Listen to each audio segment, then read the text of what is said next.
Assalamualaikum warahmatullahi wabarakatuh. Ladies and gentlemen, distinguished panel members, I am Riannandra, proudly representing the Affirmation team from SMAIT Insantama. Today, our motion delves into fundamental facets for our education system. The question of whenever we should abolish the conventional age-based grouping in primary and middle school years, and instead organize students based on competency and intelligence.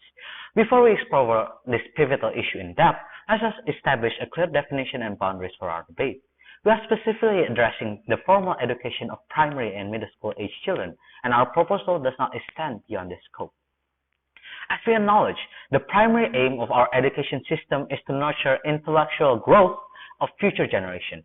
However, the current age-based grouping system has displayed certain shortcomings, notably the corresponding increase in students who do not successfully graduate.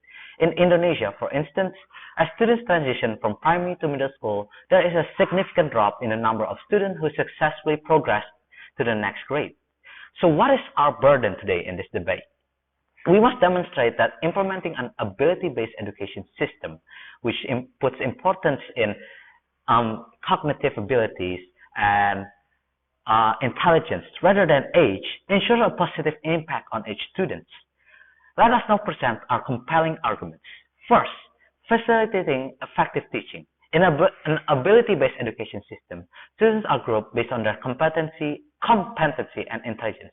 This allows teachers to tailor their instructions to suit the specific learning needs of each group. Imagine a classroom where students with similar cognitive levels are gathered, enabling teachers to optimize their teaching methods for each group, thus ensuring that no student is left behind, and students that have lower cognitive abilities are put more special attention to. Second argument, it is promoting a healthy competition. By shifting away from the age-based grouping, we create an environment where students are motivated to excel based on their skills and abilities rather than their age. This healthy competition encourages students to push their limits and reach their fullest potential. It liberates students from the constraint of class that may not cater to their unique strengths, ultimately driving them to achieve more and become better people. Third argument, increase in parental involvement. Parents become more actively engaged in their children's education when they see the direct impact on their child's placement in a particular group, motivated by the desire to provide the best opportunities for their children. Parents are more likely to be involved in a child's learning journey when they witness the specific benefits that come from competency-based grouping, such as improved performance, greater enthusiasm for learning, and parental support can become a powerful force in the child's education. Fourth and last argument, our proposal ensures that children with lesser potential receive the necessary support to catch up, while those with higher capabilities continue to be motivated through challenging coursework.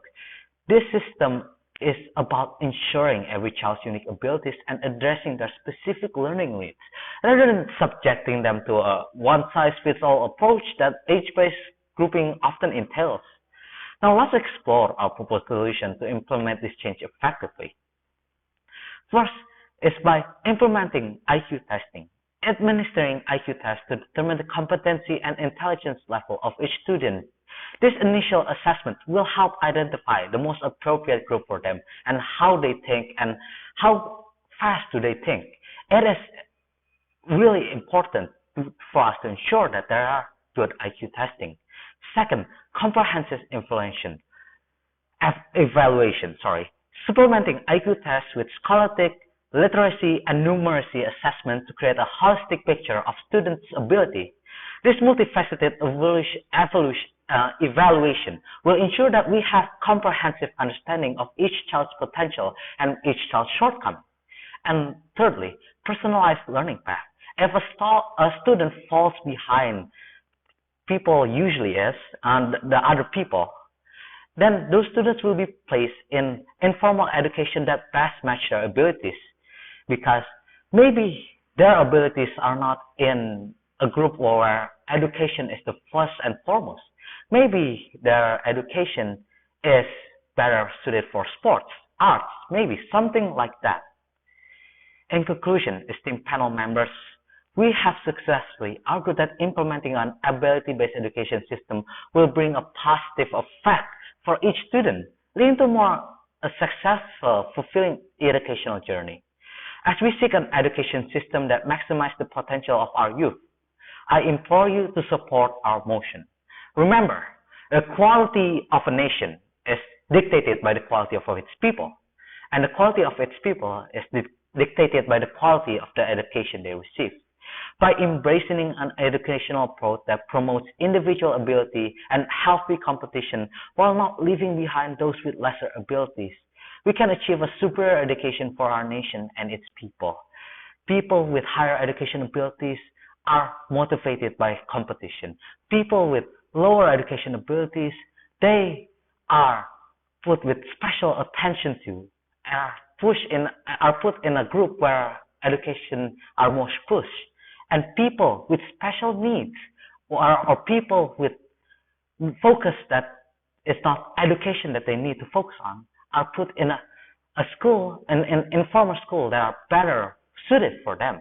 As you can see, by embracing an educational approach that promotes individual ability, we can achieve a super education for our nation and its people. Thank you for your attention. Wassalamualaikum warahmatullahi wabarakatuh.